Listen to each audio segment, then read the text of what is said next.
What's the hardest bar crawl in Great Britain? The Otley Run of Leeds? The Monopoly Crawl of London?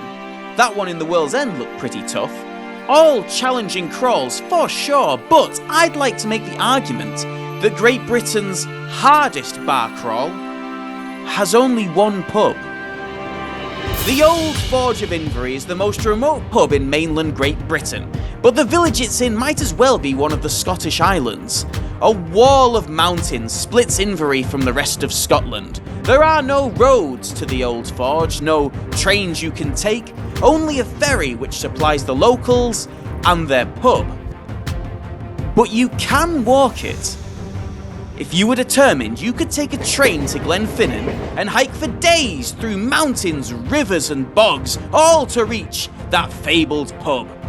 As soon as I heard about this challenge, I knew I wanted to try it, and I found some friends just crazy enough to join me. But none of us could have expected just how difficult this walk would be. So come and join us as we attempt what I believe to be the hardest bar crawl in Great Britain.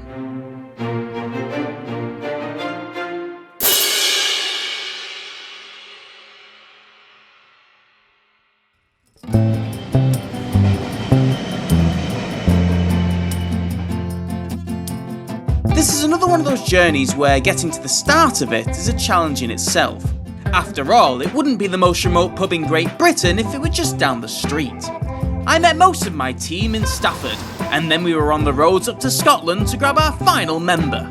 The Midland motorway seemed to stretch on and on as we journeyed north, but we slowly started to notice the terrain getting hillier as we passed up through the Lake District, and under the cover of darkness, we finally arrived at my friend's place in eastern Scotland.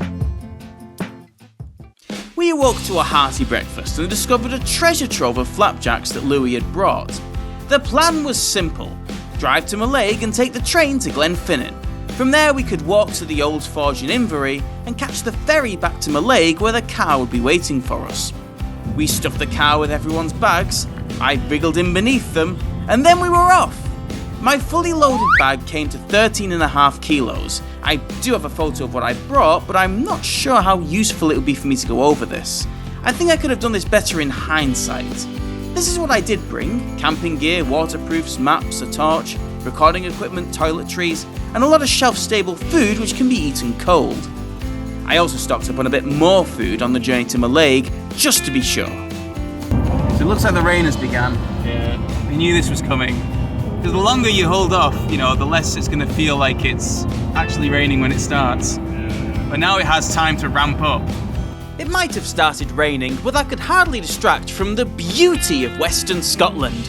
And after hours of journeying, we finally made it to our first stop, the port of Mallaig. From here we ditched the car and trained down to Glenfinnan.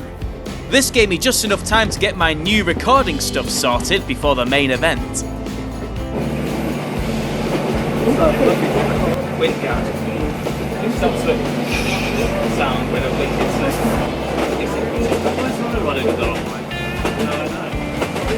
it. That candid shot was captured by Louis, who actually recorded quite a bit of footage on this trip, which I have lovingly stolen for this video. I wanted to film the train drive away and abandon us to the elements, but it just sat there mocking me. And so, at nearly 4 minutes into the video, we could finally begin our adventure.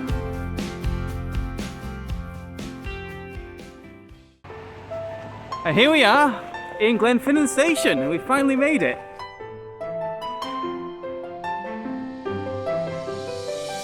I was recording shoddy B-roll on my chest-mounted action camera, Louis was taking significantly better shots behind me, and we quickly reached the first landmark of the journey, the Glenfinnan Monument.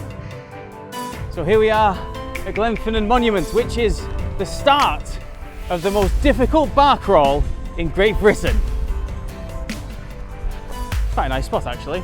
We're going to start from here and we're going to go to the remote village of Inverie where our bar crawl shall begin. Only one pub, the Old Forge, but getting there is going to be a monster of a challenge.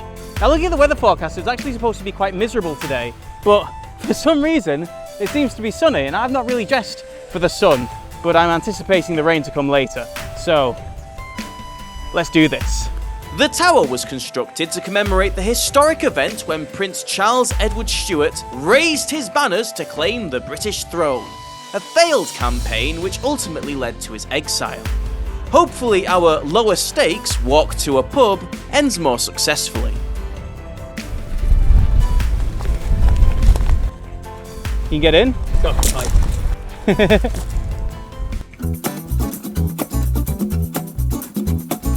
While we're at the start of this walk, let me introduce you to the gang. We've got myself, Louis, Tom and Paul, all of whom are familiar faces on the channel. The walk begins by passing under the Glenfinnan Viaduct, a gateway taking us from civilization to the Scottish wilderness. Here's a bit of trivia for you.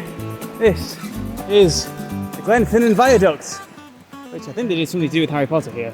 The Glenfinnan Viaduct is perhaps best known for its appearance in Harry Potter and the Chamber of Secrets, where Harry and Ron play Grand Theft Auto with a caged owl and attempt to take out the Hogwarts Express as it steams over the mountain pass. How are we feeling about the walk so far? How long are we doing this for? Minutes? Yeah, I don't want to talk. Get used to my bag weight. I can see where we started. And yet Paul is still already hungry. And Louis made a fantastic flat. Louis, tell the camera what you've made of the flat. there's pecans, there's pistachios, there's Louis. mixed dried fruit and crystallised ginger. Well then, let's actually start this walk properly. Yeah! And so we began our voyage, heading north through a valley and befriending the Scottish wildlife. Hello, little critter. Hello. It's everyone. Quite friendly. It's how it says hello. Oh, he's telling me like, it's already. Trying to. The walking conditions were beautiful, but we encountered a local who warned us about treacherous river conditions up ahead. Get this. I honestly don't know what it is. Feeding what? The thing that's coming after us? Oh, you made that up. Put people in there. Oh yeah, it's gonna be like a farming thing, right?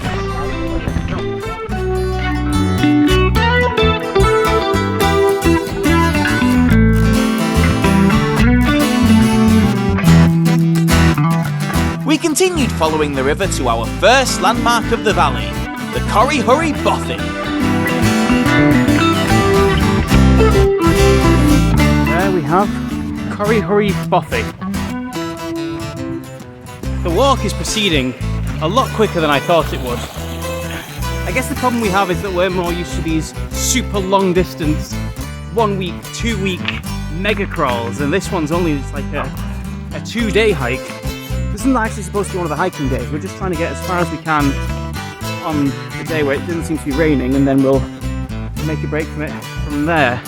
But it's still quite early. We're making some pretty good progress as well, so I don't really know if we will stop. But anyway, here's the Bothy. There it is.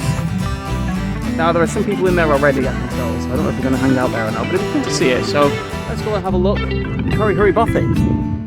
The Bothies of Scotland are small shelters dotted about the wilderness, which are kept open for hikers to use. Corrie was the first of 3 bothies on our route, and it had a fireplace, beds, and even electricity. It's actually very spacious. I mean, you obviously see the pictures online, but you don't really get a sense of the scale of the place. It's very long, isn't it? Yeah.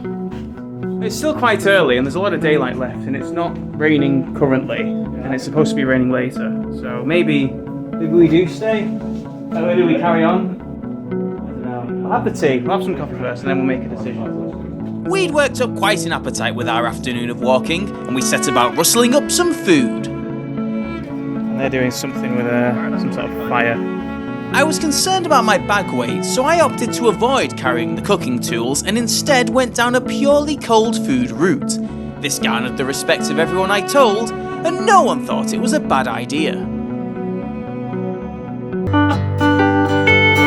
Hello, and welcome to Stuart's Camping Food Reviews. Oh On tonight's menu, we have spam, pepper and avocado wraps. Most of them shelf stable. I'll tell you how it is. I don't think I've had spam in a very long time.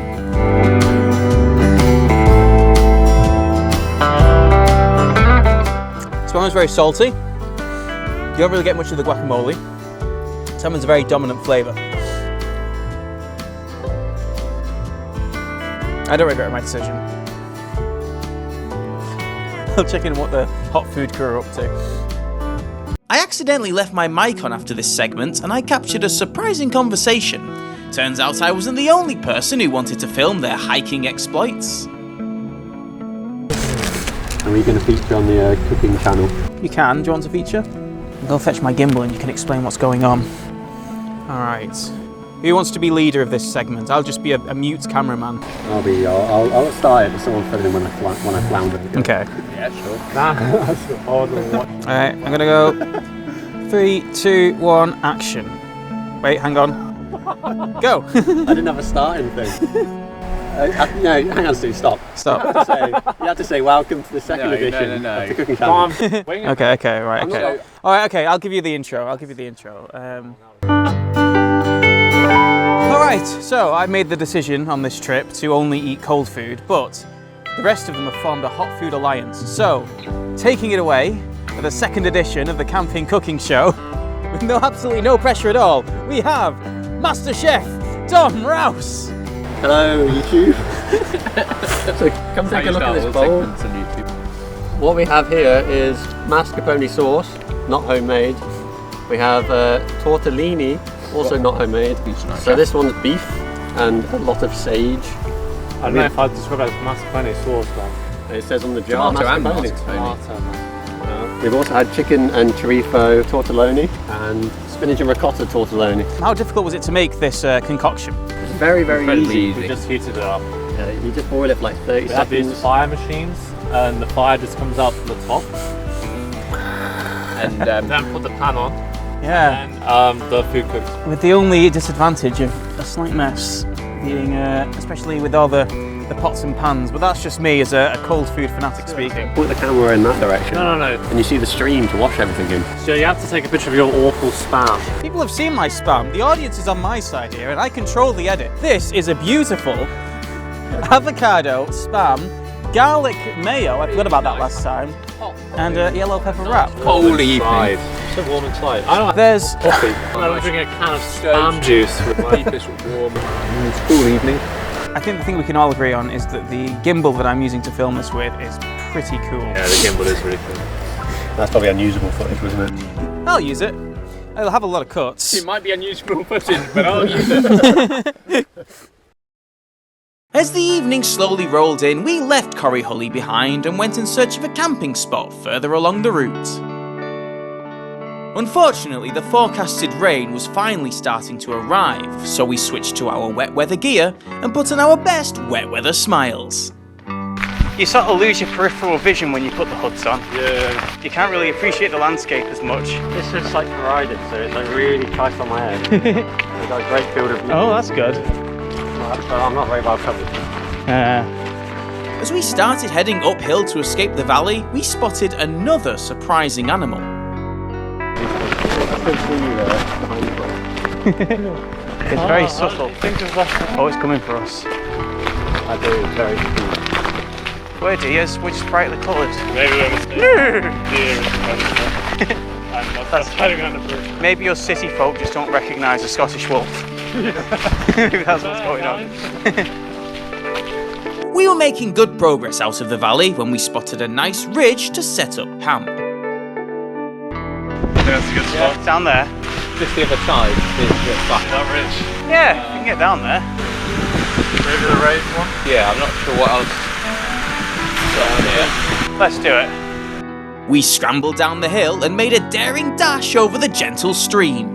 Once there, we set up the tents as quickly as we could to shelter from the elements. So, we put up the tents and it started raining. Well, it started raining and then we put on the tents, so everything is a bit wet. But the one advantage of the rain means there's no midges around. We were warned of a very high midge quotient on the midge radar, and so far that's not come to pass. The rain has, but on the grand scheme of things, I think I'd prefer the rain over the midges, but I may be singing a different tune tomorrow. Either way, we've made an exceptional amount of progress. We were just supposed to be getting to Glenfinnan today, and we've already done a fair chunk of the walk. So we'll tune in tomorrow and hopefully we'll get even more covered. I know the weather's going to be bad. There's nothing we can do about that now. Fingers crossed. Wish me luck. Despite the day of travelling, we'd already completed around 5 miles of the walk. With this head start locked in, we settled down for a peaceful rest in our hillside campsite.